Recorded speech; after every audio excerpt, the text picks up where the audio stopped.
ఇక ఆపరేషన్ సింధూర్ సమయంలో భారత్ను కాపాడింది సుదర్శన చక్రం, అదే S-400.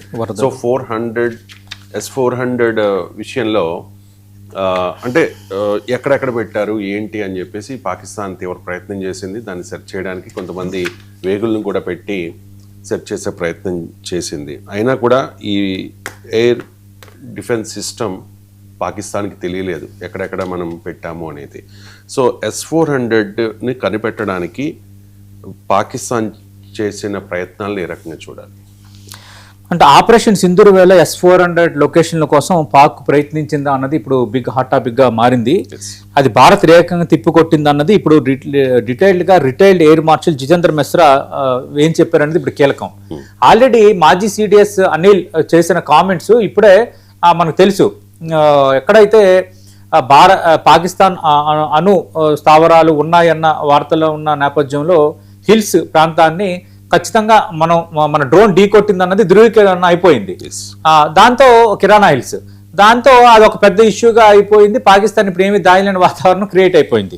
ఇప్పుడు లేటెస్ట్గా చూస్తే ఆకాశంలో పాకిస్తాన్ యుద్ధ విమానం లేచిందంటే చాలు భారత్ S-400 నిఘా వ్యవస్థ, క్షిపణి వ్యవస్థ నిఘా మొదలయ్యేది.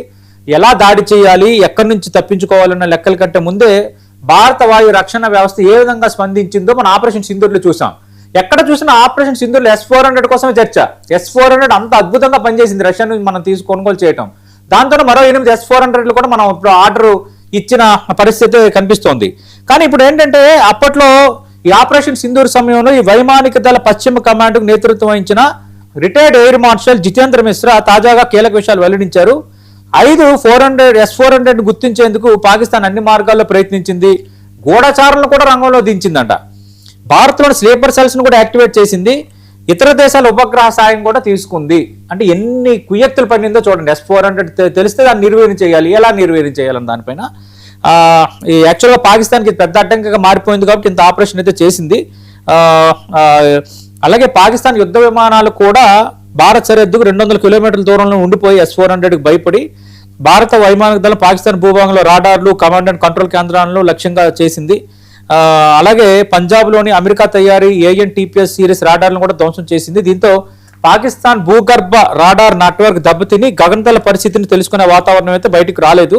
కానీ S-400 స్థానాలను కనుక్కోవడానికి మాత్రం విపరీతమైన ప్రయత్నాలు అయితే చేసిందన్నది ఇప్పుడు మనకి మిశ్రా చెప్తున్న అంశంగా కనిపిస్తోంది. ఏదైనా ఇది కొంచెం ఇంట్రెస్టింగే. పాకిస్తాన్ భూభాగం నుంచి పనిచేస్తున్న AWACS విమానం భారత గగనతలంపై నిఘా పెట్టేందుకు ప్రయత్నిస్తుండగా దాన్ని S-400 గుర్తించింది. దానిపై దాడికి అనుమతి కోరగా మిశ్రాయే దానికి అనుమతి ఇచ్చారంట. ఆ క్షిపణి సుమారు 314 కిలోమీటర్ల దూరంలో లక్ష్యాన్ని ఛేదించిందంట. S-400 నుంచి వదిలిన క్షిపణి. అంటే S-400 ఎంత ఒక బలీయమైన కోటగా, దుర్భేద్యమైన కోటగా మనకు ఆపరేషన్ సింధూర్లో ఉపయోగపడిందో మనకు తెలుసు. దీన్ని కనుక్కోవడానికి, దీని టెక్నిక్ కనుక్కోవడానికి, ఇది ఎలా ఉపయోగిస్తున్నారు కనుక్కోవడానికి, దీన్ని ట్రేస్ అవుట్ చేయడానికి, దీన్ని నిర్వీర్యం చేయడానికి చాలా ప్రయత్నాలు పాకిస్తాన్ చేసింది. కానీ పాకిస్తాన్ పప్పులైతే ఉడకలేదు. మనకు తెలుసు భారత్ 2018లోనే ఈ రష్యాతో సుమారు $5.43 బిలియన్ ఒప్పందం కుదుర్చుకొని 5 S-400 వ్యవస్థను కొనుగోలు చేసింది. ఆ S-400 వ్యవస్థలు అప్పుడు కొనుగోలు చేసినా కొందరికే తెలుస్తుంది, జర్నలిస్టులకు కానీ, సివిల్స్ ప్రిపేర్ అయ్యే వాళ్ళకు, మిగతా వార్తలు ప్రిపేర్ అయ్యే వాళ్ళకు. కానీ ఇక్కడ ఏంటంటే మనకి వీళ్ళు ఇదే తెలిసే వాతావరణం ఎప్పుడు వచ్చింది, ఆపరేషన్ సింధూర్తోనే మనకి వచ్చింది. అలాగే S-400 దీర్ఘశ్రేణి రాడార్లు భూమి నుంచి గగనతలం లక్ష్యం చెందిన క్షిపణులను కూడా సమన్వయంగా పనిచేస్తాయి.